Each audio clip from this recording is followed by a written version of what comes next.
네, 신지우입니다. 여기가 미국 노스캐롤라이나주의 미베인이라는 고속도로예요. 존나 깁니다. 미국은 뭐든지 커.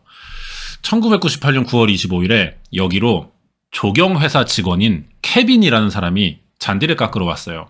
원래 고속도로 잔디 깎는 일 하는 사람이에요. 근데 맡은 구간은 여기가 아니거든요. 근데 어쩌다 처음 이 미베인 고속도로로 나오게 됐다고 합니다. 몇 시간째 잔디를 깎으면서 가고 있었어요. 그러다 저 앞에 표지판에 같이 광고도 설치하잖아요. 그럼 광고판 밑에 수풀이 있는데 그 사이로 뭔가가 보였다고 합니다. 누가 몰래 헌옷과 신발을 버리고 간 것처럼 보였대요. 괜히 아무거나 자르고 가다가 기계 망가질 수도 있으니까 쓰레기 치우려고 광고판 쪽으로 갔는데 가까이 갈수록 이 광고판에서 너무 이상한 냄새가 나는 거예요. 케빈은 이게 보통 쓰레기가 아닌 것 같다는 생각이 들었죠. 뭔데 이런 냄새가 나나 확인을 하고 싶었던 거예요. 대강 짐작은 갔어요, 사실. 하지만 사실이 아니길 바라면서 수풀을 헤치는데 예상대로였던 겁니다. 이게 쓰레기 더미가 아니라 심하게 부패가 진행돼서 백골된 시신과 입고 있던 것으로 보이는 옷가지들이었던 거죠. 백골 사체를 본 케빈은 다시 트랙터에 타서 근처 공중전화를 찾아가 경찰에 신고했어요. 경찰이 이제 현장 와가지고 유골 수습하고 신원 확인, 사망 원인 알아봐야 되니까 검사를 다양하게 해봤습니다. 시신 부패는 한 6개월 정도 진행된 상태였어요. 눈으로 보기에는. 보통은 그런데 얼마 전까지 이 지역은 날씨가 더웠거든요. 그러니까 생각보다 사망한 지 얼마 안 된 사람일 수도 있다는 거예요. 유골 크기 보니까 한 10살 정도 어린 남자애 같대요. 옆에 있는 옷들이 카키색 반바지, 흰색 양말, 검은색 신발이 있었는데 신발은 최근에 산 것 같았고요. 겉으로 보이는 외상은 없었어요. 하지만 사망 원인까지 밝히기에는 시신 부패가 너무 심했습니다. 다행히 생전 외형을 추정할 수 있을 정도의 유전자 검사는 또 가능했어요. 그렇게 파악된 시신의 정보가 이런데요. 애 키가 한 130 정도, 그리고 짙은 갈색 생머리에 갈색 눈을 가졌을 가능성이 크고 흰 피부에 앞니가 벌어진 특징이 있다는 겁니다. 신체 특징상 히스패닉계 아이일 가능성이 높긴 해요, 이러면은. 하지만 정확하다고는 또 할 수가 없는 거죠. 경찰은 비슷한 신체 특징을 가진 경우가 있는지 전국의 아동 실종자 명단을 확인해 봤어요. 이때 미국 인구가 3억이 조금 안 될 때거든요. 한 해에 아동 실종 숫자는 4만 명 정도 됩니다, 미국에서. 매일 2,000건 정도가 신고돼요. 이걸 다 뒤진 거죠. 이러면 보통 나와요. 다 뒤지면. 근데 이상하게 이 조건에 맞는 아이가 없다는 겁니다. 경찰은 신고되지 않은 아이일 수도 있겠다는 생각이 들었어요. 뭐 뻔한 생각처럼 들릴 수도 있는데 이게 무슨 뜻이냐면은 이 아이가 실종됐다고 신고해줄 사람도 지금 없다는 겁니다. 고하거나 보호자도 같이 죽었을 가능성이 있어요. 최소한 납치는 아닐 가능성이 크다는 판단에 경찰이 이 몽타주를 만들어 뿌립니다. 고속도로 광고판 아래에서 발견됐으니까 더 보이 언더 빌보드라고 해서 광고판 아래 소년이라고 이름이 붙은 거죠. 그렇게 전국 방송국, 신문사, 라디오 여러 언론에 알리면서 신원을 알 수 있는 제보를 기다려봤는데 아무것도 들어오지 않아요. 신원을 알아내는 과정부터 막히니까 당연히 사망 원인, 누가 시신을 거기 유기했는지 아무것도 알아낼 수가 없겠죠. 시간이 꽤 지났어요. 하지만 경찰이 발표할 수 있는 수사 내용이 전혀 없었고 광고판 아래 소년 시신 유기 사건은 이대로 중지됩니다. 미제로 끝날 것 같은 사건이었는데 다행히 사건을 포기하지 않은 경찰이 한 명 있었어요. 사건 담당자였던 오렌지 카운티의 보안관 팀 혼이라는 사람인데 아이 아빠래요. 자기 애랑 이 죽은 아이가 나이가 비슷하다고 합니다. 자기가 퇴근하고 집에만 가면은 아들 볼수록 애 사건이 자꾸 생각나는 거예요. 그래서 포기할 수가 없던 거죠. 어떻게든 해결하려고 매달렸는데 이 사람은 경찰이에요. 개인이 아니죠. 위에서 중단하라니까 수사 진행을 할 수가 없어요, 그러면. 그래도 사건을 잊지 않으려고 자기 회사 책상 맨 위 서랍에 이 사건 자료들을 넣어뒀다고 합니다. 일할 때마다 서랍을 열면은 이 사건이 생각나게 한 거죠. 그렇다고 티몰이 사건을 기억만 해두고 있던 건 아니에요. 직접 찾아다니기엔 새 사건도 매일 들어오니까 몸이 부족하잖아요. 그래서 여기저기에 이 자료를 보냅니다. 다양한 분석을 시도했던 거죠. 그중 하나가 이거예요. 법의학 조각가라는 직업이 있거든요. 일단 우리나라에는 없어요. 법의학자라고 할 사람이 60명 정도밖에 안 됩니다, 우리나라. 그래서 이 분야까지는 연구되지 못하고 있는데 해외 선진국 중에는 유물이나 문화재 아니면 뼈를 이용해서 생전의 모습을 복원해 법적 자료로 쓸 수 있게 만들어주는 그런 자격을 갖춘 사람들이 있어요. 예전에 그것이 알고 싶다에서는 법보행 전문가라는 사람이 나온 적이 있었거든요. 그때 법보행 전문가가 뭐냐 이런 얘기 나왔었는데 사람의 걸음걸이를 분석해서 법적 자료로 쓸 정도의 결과를 내놓는 그런 자격을 가진 사람을 말하는 거죠. 이런 식으로 해당 분야의 법 자문이 가능하면은 법의학이라는 말을 붙여줘요. 티몰의 자료로 이 조각가가 2011년에 두개골과 DNA 결과로 생전 모습으로 추정되는 아이의 3차원 흉상을 만든 거죠. 유력한 몽타주를 만들어냈다고도 할 수 있는 거예요. 근데 이걸 공개해도 제보가 들어오지 않습니다. 팀 홀은 절대 포기하지 않았어요. 아이 신원을 밝혀내기 위해 이런 식으로 여러 분야의 사람들을 20년간 만나왔거든요. 그리고 2018년 법의학적 연구와 동위원소 분석 결과 시신은 미국 동남부 출신일 가능성이 높으며 사인은 교살이라는 걸 알게 됐어요. 누가 아이를 죽이고 고속도로 풀숲에 유기한 겁니다. 티몬이 여기까지 알아냈는데도 다들 포기하자고 말렸어요, 경찰이. 그래도 티몬은 은퇴할 때까지 어떻게든 혼자서라도 계속 사건을 해결해 볼 생각이었던 거죠. 티몬은 이 사람을 만나게 됩니다. 사망 원인이 밝혀지고 얼마 안 가서 사건 해결의 실마리가 될 만한 사실을 알게 된 거예요. 이때 캘리포니아에서는 1974년부터 1986년까지 12년간 13건 이상의 살인과 51건의 성폭행, 120건 넘는 절도를 저지른 골든 스테이트 킬러라는 새끼가 있었거든요. 이 사람은 다 알잖아요. 이 연쇄살인범 새끼의 정체를 밝혀낸 사람이 이 여자분입니다. 바바라 벤터라고 변호사 출신의 유전학자예요. 작년에 우리나라에서 국제 CSI 학회가 열렸는데 여기 나와서 강연도 했었거든요. 비빔밥이랑 삼겹살 먹고 갔겠죠. 이 사람이 광고판 밑에서 발견된 아이의 DNA를 분석하게 됐어요. 그래서 밝혀진 게 부모 혈통이에요. 1998년 수사 초기에는 히스패닉계라고 생각을 했는데 20년 만에 DNA로 더 정밀한 분석해보니까 백인과 동아시아인의 DNA가 섞인 혼혈 1세대라는 결과가 나온 거죠. 백인과 동아시아계 사람이 결혼해서 이 아이를 낳았다는 겁니다. 아이 출신지는 시신으로 발견된 노스캐롤라이나 주고 사망 시기는 1998년 7월쯤으로 추정이 됐어요. 범위가 꽤 많이 압축이 된 거죠, 이제.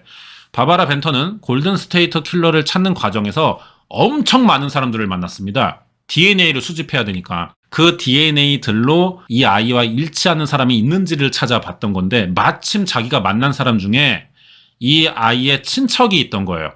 하와이에 사는 남성과 이 아이의 DNA가 일부 일치했거든요.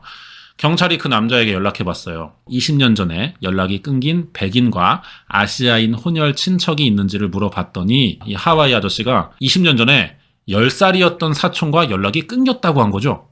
그러면서 아주 중요한 말도 같이 했어요. 사촌 이름이 로버트 휘트라고 하는데 20년 전에 10살이었고 한국인 엄마를 따라 한국에 갔다는 겁니다. 일단 DNA 검사는 일치해요. 거의 정확하게. 이 하와이 남자에게 마침 20년 전 소식이 끊긴 10살 정도의 백인과 아시아인 사이에서 태어난 혼혈 사촌이 있는데 그 아이가 광고판 밑에서 발견된 시신의 DNA와 일치한다는 거는 이거는 우연이라고 할 수 없을 만큼의 확률이거든요. 같은 아이를 말하는 걸 겁니다. 거기에 사우스 캐롤라이나주 스파탄버그 85번 도로에서도 아시아계 여성 시신이 발견된 적이 있어요. 이게 광고판 소년인 로버트 휘트가 발견되기 4개월 전의 일입니다. 두 지역은 차로 3시간 거리예요. 이 여자도 옷이 벗겨진 채 발견됐어요. 손은 끈에 묶인 채 질식당했고요. 이 사건 수사를 맡았던 경찰도 사망한 여성의 신원 파악을 하려고 몽타주를 뿌렸죠, 이거를. 근데 이때도 제보가 안 들어와서 미제로 남아 있었거든요. 두 사건이 꽤 비슷한 점이 있어요. 로버트 부모의 한 명이 아시아인이고 두 시신 다 목이 졸려서 고속도로 옆 수풀에 버려졌습니다. 팀 홀은요, 어쩌면 이 여자가 로버트 휘트의 엄마일지도 모른다는 생각이 들었어요. 그래서 DNA 비교해보니까 와 씨발 진짜 모자 관계였던 거죠. 답은 하나입니다. 누군가 엄마와 아들을 죽이고 수풀에 있는 고속도로에 시신을 하나씩 유기한 뒤 주변에는 한국에 갔다고 거짓말한 거예요. 그럼 이런 상황에서 제일 먼저 의심되는 건 누구냐? 그 하와이 사는 삼촌이냐? 아니죠. 남편이자 아빠인 사람이잖아요. 사망한 아이는 1988년생인 로버트 아담 휘트로 미국 오하이오주에서 한국인 엄마와 미국인 아빠가 낳은 혼혈 1세대가 맞아요. DNA 결과 그대로입니다. 그럼 이 여자는 누구냐? 1998년 5월에 발견됐고요. 로버트의 엄마, 한국에서 온 조명화라는 사람이에요. 이 여자의 남편이자 로버트의 아빠인 사람은 그럼 누구냐? 존 러셀 휘트라는 전직 군인으로 확인이 됐거든요. 뭐야 씨발 이 타이밍에서. 범인이지. 피해자 신원 다 나왔어요. 유력한 용의자도 찾았으니까 이제 체포하면 그만이잖아요. 근데 경찰은 체포를 할 수가 없었습니다. 이 새끼 19년 전부터 교도소에 들어가 있었거든요. 1999년에 무장 강도로 체포되면서 38년을 받았어요. 팀 홀은 바로 존 휘트를 찾아가서 아내인 조명화와 아들인 로버트 휘트를 살인했는지 물어봤습니다. 그러자 휘트도 자기도 잊고 있었겠죠. 어느 날 갑자기 형사가 찾아와서 20년 전에 가족 죽였냐 물어보니까 놀랐을 거예요. 조용히 고개를 끄덕였다고 합니다. 20년 전의 살인사건을 이렇게 자백하게 되는 거죠. 자, 이제 그럼 로버트 휘트 가정생활 어땠고 범행 동기가 뭔지 이런 것들 알아볼 차례인데, 미군 출신인 존 휘트는 1980년대 이 새끼 한국에서도 복무를 했던 사람이에요. 그리고 1954년생인 한국인 여성 조명아를 만나가지고 미국에 데려가서 결혼하고 낳은 아이가 로버트였던 거죠. 10년 정도는 잘 살았어요. 그러다 1998년부터 존이 다른 여자를 만나기 시작하면서 아내와 사이가 멀어진 겁니다. 존은 조명아와 헤어질 생각이었는데 여기는 미국이잖아요. 이 새끼가 사는 땅은. 이혼이라는 게 절차도 단순하지는 않은 데다가 여자가 범죄를 저지르지 않는 한 어떤 경우에도 남자에게 불리해요. 재산 분할 당연히 막대하게 나눠야 되고요. 그리고 양육권은 거의 가져올 수도 없어요. 더군다나 자기한테 유책이 있으니까. 이런 식으로 손해보면서까지는 이혼하고 싶지 않아서 그래서 죽이기로 한 거죠. 1998년 5월 자는 아내의 팔을 묶고 베개로 눌러서 질식시킨 뒤 사우스 캐롤라이나주 고속도로에 유기합니다. 조명아 씨는 다음날 바로 발견됐어요. 하지만 신원을 파악할 정보가 부족해서 미제로 남았던 거고요. 그러다 나중에 아들인 로버트 휘트의 신원이 확인되면서 이름까지 알게 됐던 겁니다. 처음에 존은 아내만 사라지면 일이 해결될 거라고 생각했어요. 그래서 주변에 아내가 가출했다, 한국에 간 거 아니냐 이렇게 말해뒀는데 막상 내연녀랑 동거를 시작하니까 10살인 아들도 문제인 겁니다. 아들이 새 여친과 사이가 너무 안 좋은 거예요. 그렇겠지. 애 입장에서 씨발 우리 엄마는 어느 날 사라졌는데 아빠가 한국으로 도망갔대. 이걸 믿을 수도 없는데 근데 갑자기 어떤 또 다른 아줌마 오더니 얘가 이제 엄마래. 이걸 누가 좋아해. 사이가 안 좋은 거예요. 그러면은 아빠 입장에서 로버트 휘트가 이 새끼가 화해를 시키는가 또 고민이라는 게 있어야 되잖아. 애 아빠 입장에서. 근데 이 존이 성격이 존나게 극단적이에요. 아들까지 없애기로 합니다. 이게 1998년 7월 29일이거든요. 지 아내에게 한 것과 똑같은 방법으로 잘 때 목을 졸라 죽였고요. 노스캐롤라이나주 고속도로를 달리다 보이는 수풀에 버렸는데 마침 이 위에 광고판이 있던 겁니다. 여친과 다른 사람들에게는 또 아내가 아들 데리고 한국에 가서 소식이 끊긴 거라고 했어요.